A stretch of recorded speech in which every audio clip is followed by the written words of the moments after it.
Assalamualaikum warahmatullahi wabarakatuh. Nama saya Kahanan Alito Ramadan dari kelas Manajemen Bisnis Syariah kelas F angkatan 2023. Izin mengumpulkan tugas ujian tengah semester bahasa Arab, yaitu dengan cara membuat video individu yang berisikan tentang hafalan kosakata 15 kosakata.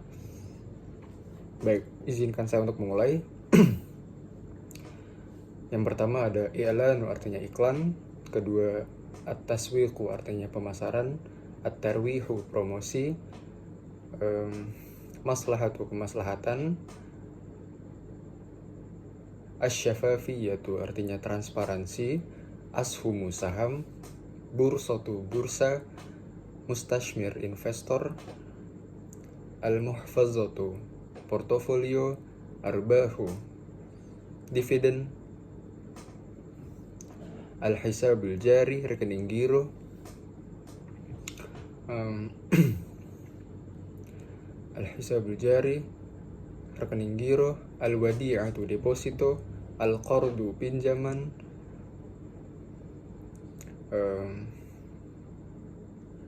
at-tahwilul bankiyu transfer bank, dan bitaqatu timani yang artinya kartu kredit. Baik, sekian dari hafalan saya. Baik, selanjutnya adalah resume, yaitu pemahaman saya selama mempelajari mata kuliah bahasa Arab dari bab 1 sampai 6. Pada bab 1 kita diajarkan mengenai ekonomi. Ekonomi adalah ilmu yang mempelajari cara sumber daya yang terbatas dialokasikan untuk memenuhi keinginan dan kebutuhan orang-orang serta masyarakat. Ini menyangkut pemahaman tentang proses yang menentukan cara barang dan jasa diproduksi, didistribusikan, dan dikonsumsi. Konsep dasar ekonomi mencakup penawaran, permintaan, biaya, peluang, produk domestik bruto atau PDB, inflasi, serta pengangguran. Poin pertama adalah penawaran atau ardu, merujuk pada jumlah barang dan jasa yang bisa disediakan oleh produsen di pasar, sementara permintaan atau tolabu menunjukkan keinginan konsumen serta kemampuan mereka untuk membeli barang dan jasa itu. Dalam ekonomi, keseimbangan antara penawaran dan permintaan sangat penting untuk menentukan harga pasar dan jumlah barang yang akan diperdagangkan. Jika penawaran melebihi permintaan, harga cenderung turun. Jika permintaan melebihi penawaran, harga cenderung naik. Poin kedua adalah biaya peluang atau taklifatu wa fursati, adalah konsep ekonomi yang mengukur potensi keuangan yang hilang ketika satu pilihan diambil dibandingkan dengan pilihan lain yang tersedia. Yang ketiga ada produk domestik bruto atau an-natiju al-mahalliyu al-ijmaliyu, adalah ukuran yang digunakan untuk menentukan atau menunjukkan total nilai semua barang dan jasa akhir yang diproduksi di suatu negara dalam periode tertentu. Dan yang terakhir adalah inflasi atau tadokhumu dan pengangguran. Wal bitolatu adalah dua konsep penting dalam ilmu ekonomi yang seringkali saling berkaitan. Inflasi terjadi ketika harga-harga barang dan jasa naik secara terus-menerus. Di sisi lain, pengangguran mengacu pada presentase orang yang aktif mencari kerja tetapi tidak menemukannya. Kedua fenomena ini saling berkaitan.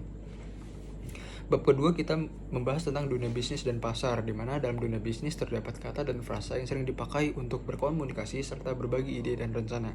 Di antara kata-kata itu ada strategi, yang berarti rencana besar untuk mencapai tujuan tertentu. Pada bab 3, kita mempelajari tentang apa saja itu perdagangan. Nah, pada bab ini unsur-unsur yang mencakup adalah seperti perdagangan bebas, perlindungan, zona perdagangan bebas, serikat pabean, pasar bersama, organisasi perdagangan dunia atau World Trade Organization, dunia moneter internasional atau IMF, Bank Dunia, dumping. Apa sih dumping? Dumping adalah praktik perdagangan yang tidak adil di mana produk dijual di pasar luar negeri dengan harga yang lebih rendah daripada biaya produksinya. Dan yang terakhir adalah subsidi. Subsidi adalah bantuan finansial yang diberikan oleh pemerintah kepada produsen lokal untuk melindungi mereka dari persaingan luar negeri. Pada bab 4 kita membahas tentang keuangan dan perbankan yang mencakup ruang lingkup seperti rekening giro, deposito, kartu kredit, pinjaman, bunga, inflasi, transfer bank, dan saldo.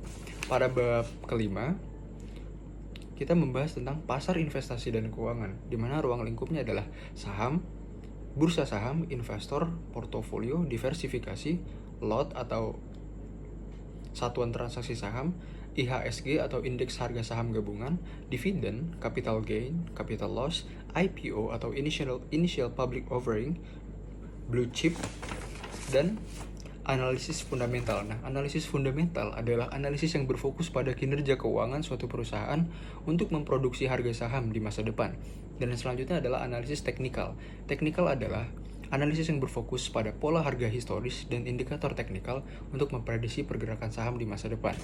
Nah, pada bab terakhir kita membahas tentang pemasaran dan pengiklanan. Prinsip-prinsip dasar pemasaran Islam itu ada keadilan, adil, di mana semua pihak dalam transaksi harus diperlakukan secara adil. Kedua, kejujuran atau sidik, di mana informasi harus transparan dan benar.